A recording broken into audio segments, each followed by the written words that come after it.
عبر شاشة قنوات الكاس الرياضية. بأمانة هم جايين كشخ، احنا ضبطنا لهم العقال والميزانية الغترة، وكذلك نبارك لهم الفوز ونقول للمنتخب السعودي الشقيق هارد لك. احنا راح نقول الله يجعلنا من أهل اليمين، معوضين خير، عندكم فرصة إن شاء الله كبيرة المباراة القادمة، إن شاء الله أنها تكون سهلة بالنسبة لكم مع المكسيك. إن شاء الله الحمد لله، احنا متوقعين، كنت أنا متوقع أن اليوم ممكن نخسر أو نتعادل. ليه؟ لأن أجسام ما شاء الله البولنديين شوية ضخمة والنفس عندهم شوي طويل، والنفس طويل، وما شاء الله عمالقه يعني، ولاعبيننا ما شاء الله على قدهم يعني.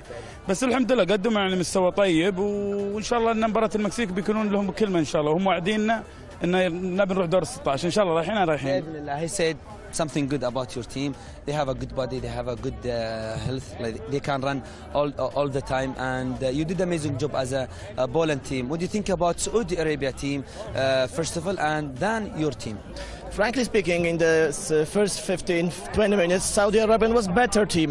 Play quicker, play nicer, but then after we scored the first goal, they go down.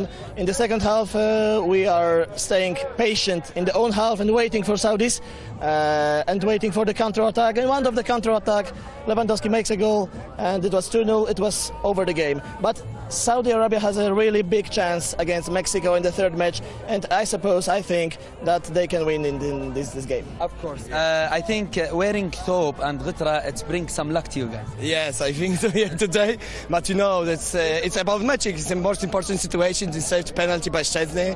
If Saudi Arabia scoring his goal to 1-1, so I think so it's be too difficult to us to win. Today we have a lot of the lucky. نفس ما تحدثوا الجماعة البولنديين أنه كان عندهم الحظ بطريقة كبيرة، نفس ما يؤمنون بهالشيء، وكذلك أثنوا على المنتخب السعودي، كانت عندهم الكرات السريعة وكذلك كان أدائهم جميل، ولكن اقتناص الفرص أو الفرص الجميلة اللي كانت عندهم كانت هي اللي سوت الفارق بهدفين 2-0. الحين المنتخب هم قالوا أن عندكم فرصة كبيرة مع المنتخب المكسيكي، فرصة كبيرة جدا، حتى هم متأملين أنكم راح تبدعون. بسم الله الرحمن الرحيم. أولا مباراة قدموا فيها اللاعبين أداء مشرف، حاولوا واجتهدوا، لكن الحظ ما حالفهم. ممكن الجانب النفسي شوي يعني بعد مباراة الأرجنتين اللعيبة يعني المعنويات ارتفعت أكثر من اللازم، وسقف الطموح صار أعلى بزيادة. لو كان في قليل من يعني خلينا نقول احترام الخصم، لأن اللاعبين من في تقصير من قبل المنتخب السعودي. ما يسمى تقصير، ما أسميه تقصير، لكن الجانب النفسي مهم لأي مباراة.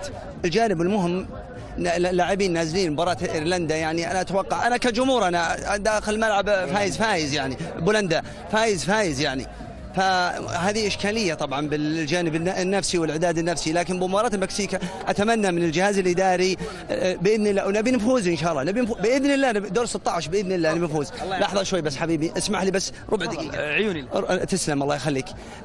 قلبك متروس، قلب نار. لا ما عليه لكن بإذن الله مباراة المكسيك نبي نفوز بإذن الله، وانتهى دور 16 ونبعد أكثر وأكثر من دور 16. بس لفتتين. أولا هرد لك منتخب قطر وطلع من المباريات، ولكن شرفنا بالإعداء، شرفنا بالتنظيم،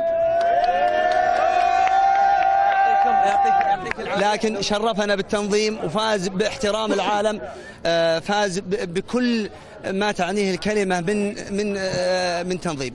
الله يجزاك خير وشكرا العافية. وهذا الجميل يا مرحبا. ايوه أبي حظ. Where's luck? You have luck. الحظ وراك. هذا الحلو في الكورة. This is the good thing about the football. It's united all the people. Yeah, it's lovely. It's lovely place.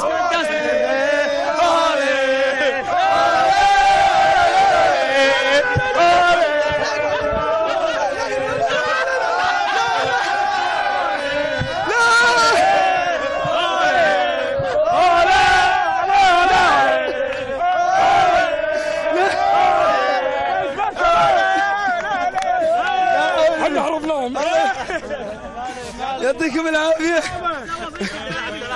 الكلمة للزملاء في الاستديو. لحظة قبل الاستديو. لا الغترة موجودة. شكرا. يا سعودي.